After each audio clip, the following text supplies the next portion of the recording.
Memory is the ability to retain and retrieve past experiences. It's a lot easier to retain experiences than to retrieve them later.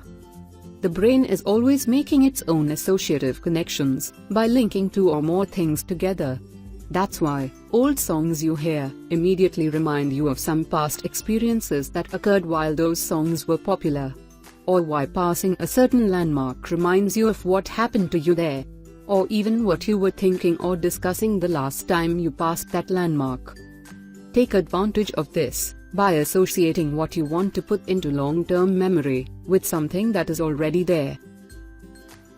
Let's talk of the power of loci technique here. The story goes that a great Greek orator Cicero would use this technique of association to remember and rehearse his speeches by going from one room to another, reviewing a different part of his speech in each room. At the time of his speech delivery, Cicero would simply visualize his house, room by room, and repeat what he had rehearsed in each room.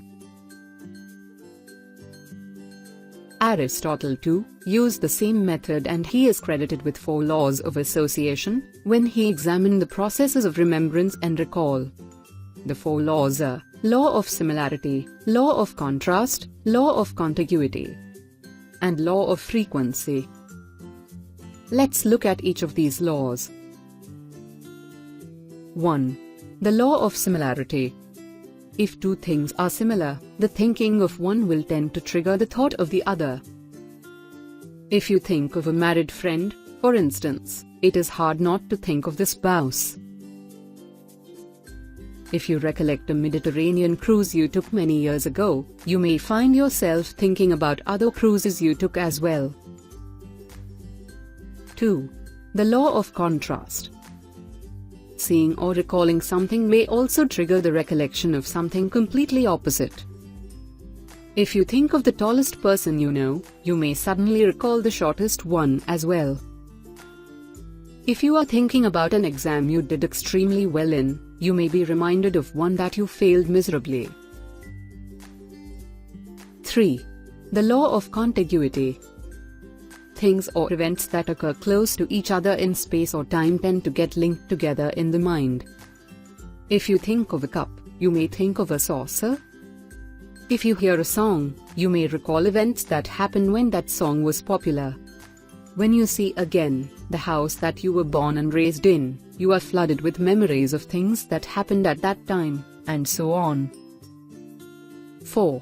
The law of frequency. The more often two things or events are linked, the more powerful will be that association.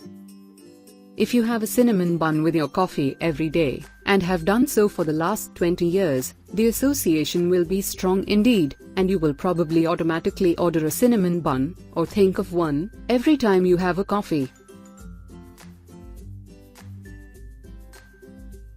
The power of association in recall was effectively proved with what is known as the Baker-Baker syndrome. A test group was shown a picture of a man, and were told his name is Mr. Baker. Another test group was shown the same picture of the man, and were told his occupation is that of a baker. After a lapse of few days, the test groups were shown the same picture again, and were asked to recollect what they know about it.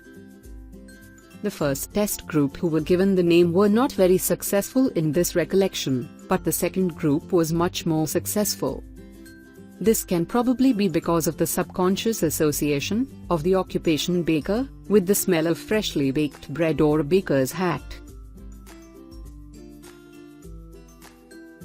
Here are the key takeaways from this lecture. Association is a tool to relate words, to remember better.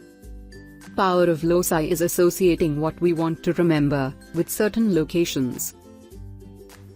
Aristotle's law of contiguity, frequency, similarity and contrast are the 4 laws of association.